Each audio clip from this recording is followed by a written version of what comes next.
put it on there. I mean, if I'm going to make blanket statements like that, I better back them up with some hard reasoning, right? This is going to be worse than Egoraptor's Zelda sequelitis. I mean, there's bashing something that the internet loves, and then there's this. You don't touch this. You don't. This is Half-Life 2. This is the quintessential landmark for every FPS shooter made since 2004. This is it. The blueprint. The benchmark. It has been lauded as the best game of the 2000s and catapulted Gabe Newell into the history books. This is what every developer has copied since then, and every single game that came close can't even break the barrier of quality and depth when it comes to gameplay, storytelling, and immersion, and it's just not very good. Let me give you a little background on where I'm coming from. So back in 1992, I was 4 years old, and my folks had just gotten a personal computer. It was their first one that they had ever got, and I was able to play a whole bunch of PC games on it. In 1994, my cousin Chris introduced me to this game called Doom 2. And that was a lot of fun. I really liked the mechanics of it. I liked being able to run around, gun down a whole bunch of enemies. It wasn't terribly realistic, but it was fun. In 1996, my cousin got me a Nintendo Entertainment System, and a year later, I would then get an N64. After about 12 years of being a Nintendo kid, I finally got a real gaming quality PC in 2008. Now, the first couple of games I played were fairly standard at the time. It was Fallout 3 and World of Warcraft. A year later, my roommate introduced me to this software called Steam, where you could get a whole bunch of video games for a really cheap price, and you could download them directly off of the internet. So after spending about $100 on Steam sales, I ended up with two games that I had heard were really fun first-person shooters, Half-Life 1 and Half-Life 2. When I first played Half-Life 1, I didn't quite get it. The pacing was really strange to me. You spend a good half an hour on a train not doing anything. You're just looking at scenery. The thing was, I started to understand the time period in which this game came out. This was actually revolutionary. You spent a half an hour just conversing with random people, not actually doing any shooting. It allowed you to get some really good pacing into the story of the game. So when shit finally hit the fan, it felt really impactful because you had gotten to know the environment and the people who you were walking around with. I could really understand how the game had evolved from Doom, a game I had played a lot about 10 years earlier. I could see how this was the next step. It felt more real for a first-person shooter. It felt like it could really carry a narrative, but it also felt like it could be just a run-and-gun, have-fun kind of shooter as well. It was sort of the best of both worlds. So after really getting invested in Half-Life 1, I was ready to play Half-Life 2. I had heard all the hype about this game. It had gotten tons of Game of the Year awards. People would say that it's just one of the greatest first-person shooters ever made, and I sat down and I played it, and I didn't see it. This is the first-person shooter that everyone has said is one of the greatest ever. This is the shooter that people just love and love to gush about. 'Cause it's got problems. It's got serious problems in both the narrative and the gameplay. Problem number one, the story. First of all, how did Gordon Freeman become so well known for surviving the Black Mesa incident? From what I understand, it was all a government operation. They tried to sweep the whole thing under the rug, and really only G-Man is the one who knows about it. Not only that, when he enters City 17, the whole thing is controlled by the Combine, and they're kind of doing a 1984 thing where they're suppressing the information to the public. Why do people know Gordon so well? What, like, did someone have a PR campaign for him? Yes, I did steal that joke from Zero Punctuation. Shut up. Second of all, how did so many people survive the Black Mesa incident? It was my knowledge that Gordon was the only one to make it out alive. The last few scientists sent him to Zen, he fought all the aliens all by himself, and then G-Man plucked him out to hold him in some sort of a, interstellar portal thing. I don't know. We never really find out much about G-Man in the first place. The only reason Gordon made it out alive was because of the nanosuit. The fact that every single member of the resistance movement and the leader of City 17 worked with Gordon in Black Mesa is just a little suspect. Unless, the developer shoehorned two completely unrelated games together with a story that was barely there but really good in the first one and kind of overdone in the second one. You see, Freeman's character is what helped give the first game so much weight. Gordon was an everyman in the first game. It made him very relatable. He was fragile. So you could insert yourself into Gordon Freeman and pretend that you're the one facing off against the horde of aliens and Marines. In a way, sort of like John McClane in the first Die Hard. He was an everyman. In the second game, Gordon Freeman is much more like John McClane in Die Hard 4 and 5, basically putting God mode on and mowing through Doom 2, like I used to do when I was 6. Okay, I wanted to be able to beat the game, alright? I wanted to be able to mow down monsters and not be afraid of dying. Freeman in the second game is treated like the second coming of Christ, and everyone just automatically expects for him to come in and save the day. Granted, that is what G-Man told him at the beginning, but why does everyone else know that? Did G-Man communicate this with other people? Because no, he didn't. Now, he should have found out more about this in episode 1 and 2, but I'll get to that later. The big problem I have with it is this. What makes Gordon Freeman such a good candidate for saving people? In the first game, all you're trying to do is survive. At the beginning, a bunch of scientists are saying, Gordon, you gotta go up there and tell people what's going on because they gotta help us.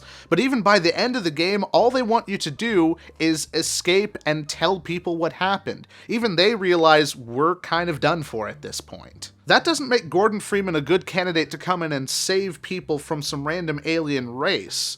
Just because he did it the first time doesn't mean he can do it every time. And he wasn't even all that good at it the first time. Hell, we did a live cast of that game recently, and halfway through the game, I died 22 times. Like, it would take a lot of effort to have to get through that, and you're just trying to save yourself. Not everyone else. Everyone else just wants you to tell everyone what happened. Another problem I have with Freeman as a character is that he's still a silent protagonist. Now, that worked really well in the first game, as he didn't have to say anything. People just fed information to him, and he moved on from location to location.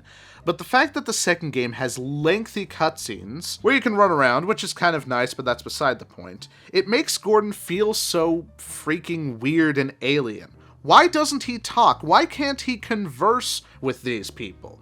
The silent protagonist archetype doesn't seem to fit the rest of the game. When you have so many interesting characters like Alex and Eli, and characterizing them as part of the story, it doesn't work to have a silent protagonist that says nothing beyond be the driving force for the player character. Half-Life 2 needed a character that could talk and react to a lot of the situations happening to them. Otherwise, it feels like all these characters are simply feeding exposition to him, and it's completely out of place from all the other situations where you're, once again, just trying to survive. Despite the fact that these people have told you numerous times, hey, you're here to save us. No, I'm not. Half-Life 1 didn't need that kind of a protagonist because the gameplay and the story had a disconnect that gave the player character some freedom. But the problem is Half-Life 2 doesn't give us that freedom. We have to be involved in the story. We have to be involved in all these people's lives. And it makes us sit through long exposition between other characters with absolutely no input on our part. This is why having a stoic main character who doesn't talk didn't work in Dead Space. They changed that in Dead Space 2 because they realized, oh wait, we can't characterize this person every time they sit through a long sequence of exposition. They have to just sit back and be like, okay, no, I agree, yeah. And it doesn't work. It didn't work in Half-Life 2, it doesn't work in Dead Space, it just doesn't work. This made me think that maybe the second game could have had a different protagonist. What if G-Man is capturing a lot of different people from time and space, and Gordon is just one of them? Why couldn't Game 2 end with G-Man appearing and capturing random Johnny number 2, and keeping him and Gordon in the same dimensional rift? Wouldn't that be a nice bit of continuity with the first game? Speaking of which, let's talk about the ending. It's terrible. So you get to the top of the tower and you're here to shut down the big rift thing, and you shoot a bunch of lasers at some panels, at which point Alex then says, alright, we gotta get out of here before it explodes. Before she can even end her sentence, it explodes. And the whole thing freezes. G-Man comes out of nowhere and tells you, hey, congratulations, Gordon, you did the job that I asked you to do. Now I'm going to send you back into that dimensional rift, and don't worry about all the other people. Their lives don't matter. We'll see you later. And the game ends. This is called Deus Ex Machina. God comes out, tells you did it, and puts you back in the toy box he pulled you out of from the beginning of the game. It is executed horribly.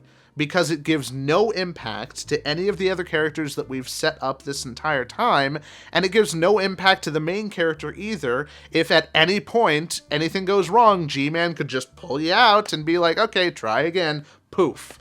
There's no weight to it. You need to have an ending that has weight, otherwise it's just stupid. So if that was the ending by itself, it's bad. Let's just put it at that. But if they knew they were going to make more expansions afterward, it's worse, and I'll tell you why. During the second half of the 2000s, a lot of developers started getting into taking out segments of video games and releasing them as DLC. So developers started realizing, hey, we could just cut out the ending to our game and sell it for a $9.99 DLC. Valve did it first. Yeah, if episode 1 and 2 were supposed to be the actual ending to the game, then they're doing what every other developer did. The problem is that people get mad at other developers for taking out segments of the game and selling them as extras for later, so why didn't we get mad at Valve for doing that? If they knew that Half-Life 2 was going to be the actual end of the game, then it was just a terrible ending. But if they knew they were going to add more segments later, then we should be mad at them for thinking, hey, we're just going to cut out segments of the game and sell it to you later. Why were they allowed to get away with it, but so many other developers weren't? And now we've come to the biggest problem that everyone has complained about since 2007. Where the hell is episode 3? I know it's a cliche at this point, but it's a legitimate question. Seriously, where the hell is it? It's been 8 years. I found out that the original storyline was supposed to be 5 episodes long, and then they realized that it was taking too long, so they were going to scrunch down episodes 3, 4, and 5 into one episode. And it's been 8 years and we know no information about it. None.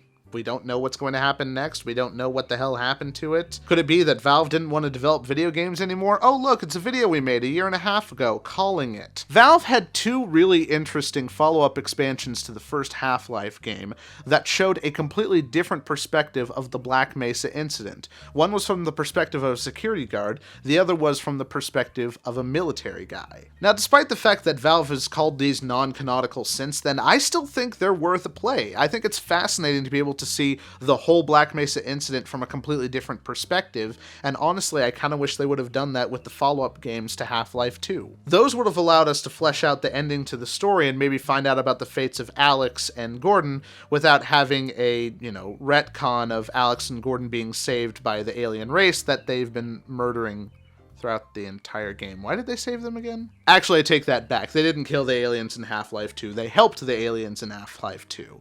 It's just that Gordon murdered tons and tons of those aliens in Half-Life 1.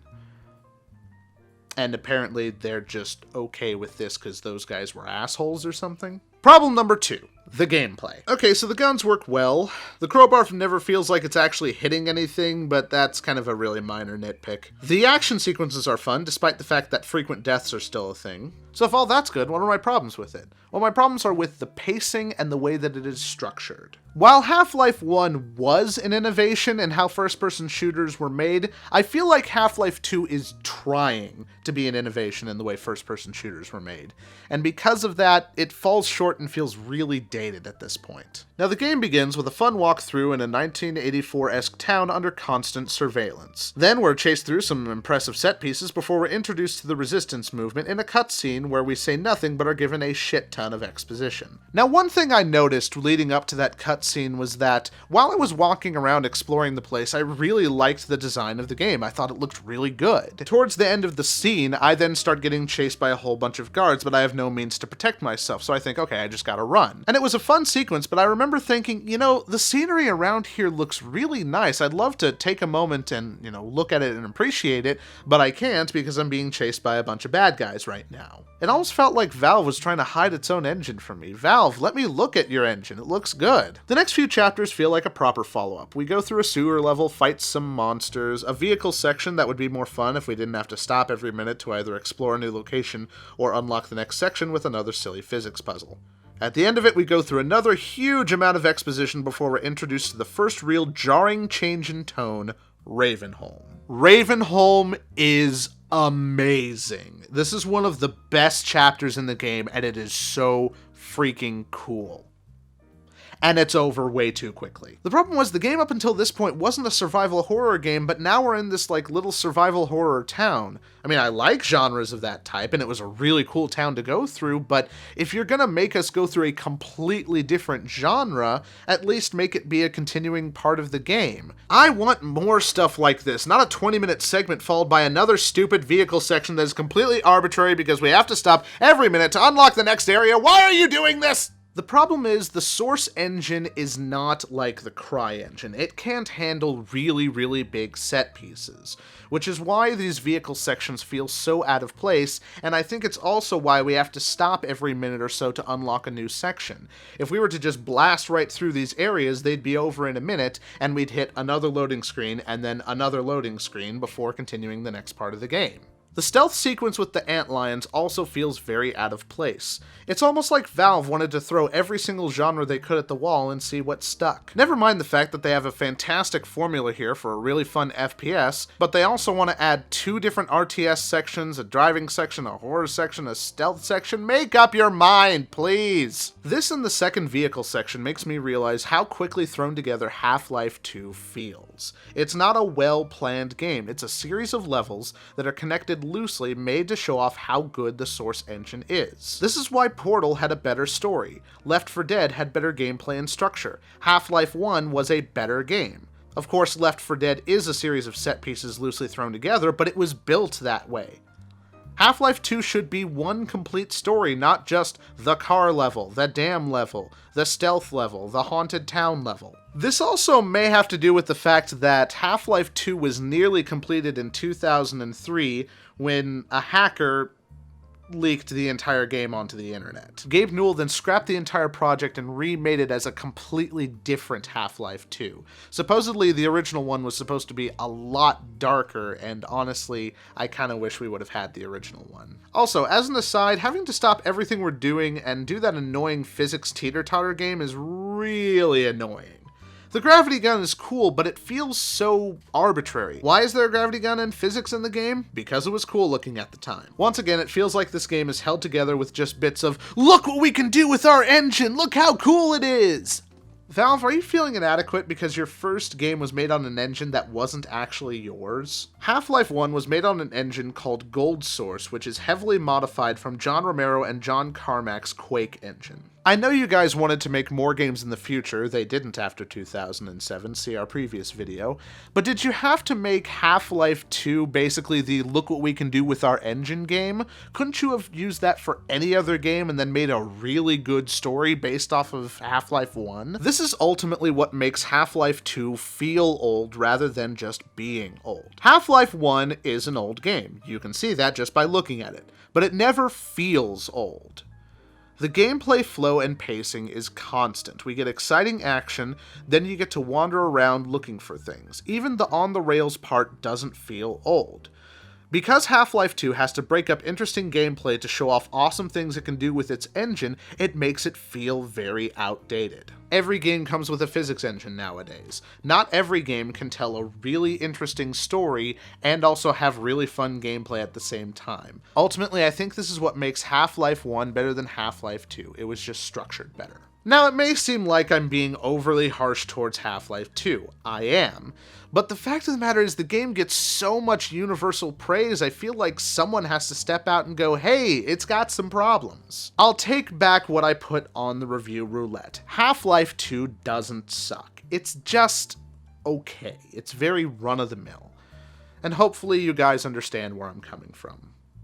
We'll see you next time on Review Roulette. Next time on Review Roulette, Dan will be doing one of these topics. Let's find out which one.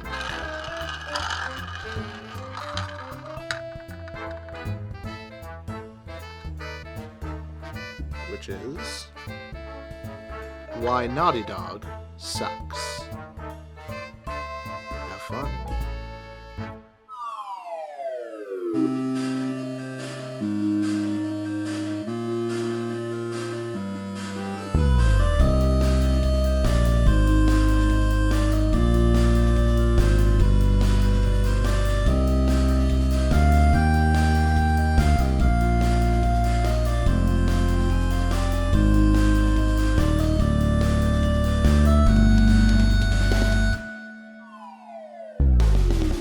makes Gordon Freeman such a good candidate for saving people? You know, for butt stuff. Get out of here. You're not on until next week. It's a black guy.